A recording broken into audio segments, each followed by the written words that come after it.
What is up? Today we are going over an engine code P0031 on specifically this case. This is a 2010 Outback. Alright, it's the same engine code I think for just about anything, or at least Subarus of this generation. What that is, I have the picture on the screen. It is a heating element inside your oxygen sensor. The actual oxygen sensor down there, the upstream one, which is that one. How do you know if it's upstream? It's the one that comes first. It has an actual heating element inside of it. The heating element is required to heat up the actual sensor catalyst part so it actually functions properly. It has to be really hot to work, and that's why it has a heating element in it. When the heating element burns out, it sends a code back to your computer in your car telling you it's wrong, and check engine light's going to come on. It's going to be annoying, and now we're going to fix it. So that's what we're going to do. Let me show you what we bought.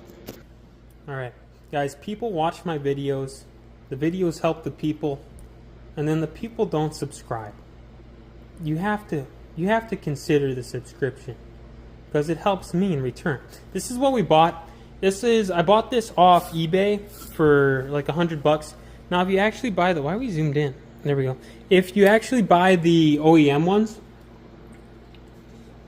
or from like actual auto shops like Napa, AutoZone, O'Reilly, they cost a lot more, especially the upstream ones, because they have the fancy heating element inside of it. Personal opinion, if it's a car you really care about, it's a newer car, maybe buy the actual OEM one, like something real legit, not off of eBay. But if it's a 2010 Subaru Outback, buy the eBay one. Denso, I think that's a brand, you know. I've heard of Denso, so that's why I went with Denso. There's other brands out there that look like shit. It's probably fine, but Denso is something I've heard of for replacement parts. So I bought that one. Anyways, I'll let you know if it breaks in the comments. This is what we bought. Now, getting at the actual sensor, we took the plastic skirt off from underneath. A couple bolts into some snappy snaps. We took that thing off just so it's easier to access, because it is a pain to access. I showed you where it was. It's that one. Alright, and yeah, over here, we'll have a little look. You see there's two clips here. And then there's wires that go down. And you can trace the wires to the sensor. One's over there, and now the other one is back off over here, but you can't see. But you can kind of tell where it's going. Let me get under the car and show you there. Okay, so getting right under the car, looking up, boom, that's the upstream one, and that other vertical wire is running to the other one. This is the one we need to replace. I think I'm going to be able to get a wrench at it better from the other side. Okay, here's it from the other side. I didn't mention, but the code is Bank 1 Sensor 1. That's the upstream one. That's the one that comes first. Sensor 2 is going to be the next one, which is it's behind stuff right now. But, alright, so this is the upstream one. It's the one that comes first. I've mentioned it like 3 times now. I'm going to shut up. Now we have to put a wrench on this thing and try to get it out with everything in the way. Lifting the car is a great option because you have more space. I'm a little crushed under here. It's optional, though.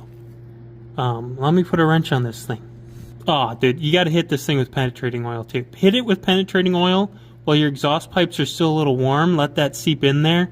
And then let it cool off while you gather your shit, and because you don't want to touch the hot exhaust pipes. But put some penetrating oil on that thing, man. PB Blaster or something. Subarus are metric, which means we need our metric wrenches.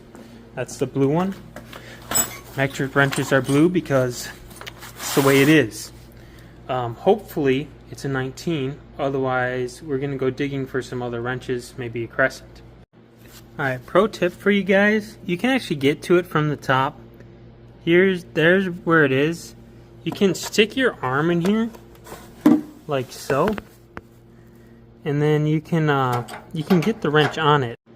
Alright, because this thing's an absolute pain in the ass, we took this off. It's just got 2 snaps here, and then it pulls out. And that gives us more space to work with. I think I might also just unplug it, and then this has a little thing that snaps out. So I might just snap it out and get the cord out of the way too. Alright, so we did a few more extra steps here. we dropped the exhaust manifold down. Now I can show you where the bolts are when we put it back on, but there's 6 bolts on each side. They're straight up. They're 14 millimeters. They're always 14 millimeters on a Subaru. And then what we did, so I told you we were going to unplug this. We cut the top off of it so we can put a deep socket on this. And now what we're going to do is we're going to use the impact wrench. You're going to be careful impacting because you don't want to just totally destroy where we're about to screw in the new one. So we're going to go back and forth, penetrating oil, take our time to back this thing out with the impact from here. I'm going to try and shine the lights down into the hole. Shine the light into the hole. This is what the old one looks like. Those threads are not that good looking. So what we're going to do is we're going to clean out the hole this was plugged in with a wire brush to get the threads as nice as possible for when we put the new one in. So here's the new one. We put just a little bit of anti-seize on it, so if this replacement ever breaks right away, we don't have to do this shit again. Now the important thing is you don't want anti-seize actually in the sensor or anything, because the thing gets hot. You just want a little bit on the threads like we have here. Alright, here's the new one in. I had to use a crescent wrench to get at that. You don't really have to tighten these things down all that hard. There's probably a torque spec. We don't have a torque wrench that's going to fit under this anyways, but don't crank it too hard and strip things, alright? It just needs to be in there.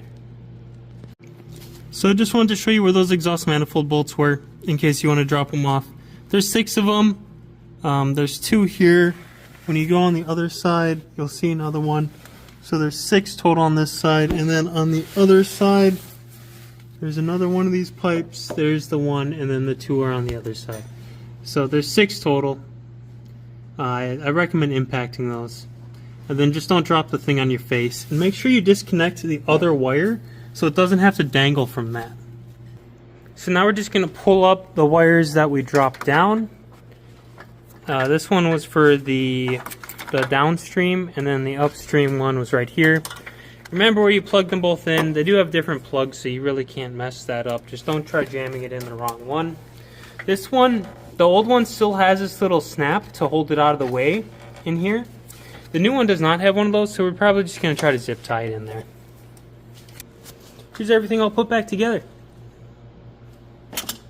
Now you can go ahead and turn your car on and see if it worked. The code might stay on for a while. A lot of times it takes a little bit for the computer to check that it's actually through and the code to disappear. You can always clear it with a code reader and then just wait for it to pop up too. So keep that in mind. It might not disappear immediately. Why do we got an extra nut?